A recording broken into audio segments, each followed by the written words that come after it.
Students, आज का topic हमारा है कन्वर्जन ऑफ एनर्जी। ठीक है, कन्वर्जन ऑफ एनर्जी क्या है? Energy can not be created और डिस्ट्रॉयड, यानी एनर्जी को ना हम क्रिएट कर सकते हैं ना डिस्ट्रॉय कर सकते हैं। It may be transform from one form to another, हम इसको एक फॉर्म से दूसरी फॉर्म में या एक शक्ल से दूसरी शक्ल में ट्रांसफॉर्म कर सकते हैं। लेकिन जो total amount of energy never change, यानी टोटल एनर्जी को हम जो है वो चेंज नहीं कर सकते। This is the definition of the conservation of energy. अब ड्यूरिंग एनर्जी ट्रांसफ़र प्रोसेस इसमें होता है कि some energy seems to be lost, कुछ एनर्जी जो होती है वो लॉस्ट हो जाती है, and not accounted for in calculation, हम इसे कैलकुलेट नहीं कर सकते।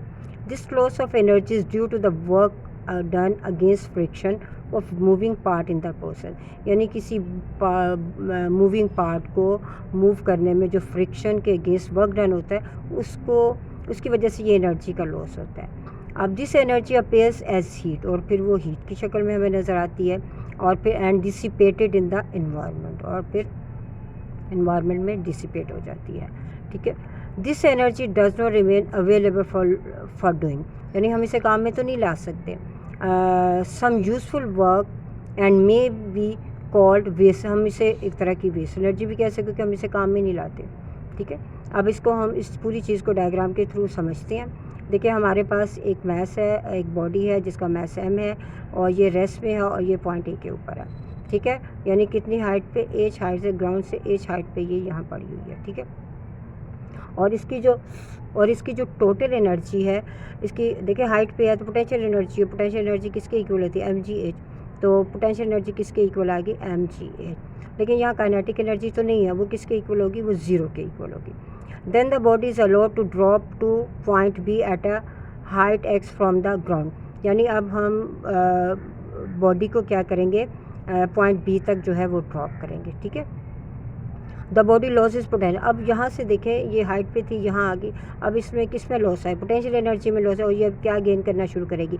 काइनेटिक, क्योंकि ग्राउंड की तरफ जा रही है, इट गेन काइनेटिक एनर्जी। ठीक है, it get speed while falling down, assume इसमें हम एयर रेजिस्टेंस को निगलेक्ट कर देते हैं। ठीक है, तो पोटेंशियल एनर्जी किसके इक्वल आ जाएगी? mg into H minus x. इस पॉइंट के ऊपर क्या आ जाएगा?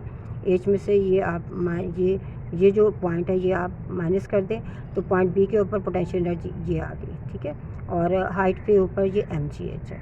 तो लॉस ऑफ पोटेंशियल एनर्जी जो लॉस ऑफ पोटेंशियल एनर्जी वो कहाँ हमें नज़र आया? वो गेन इन काइनेटिक एनर्जी में नज़र आ गया।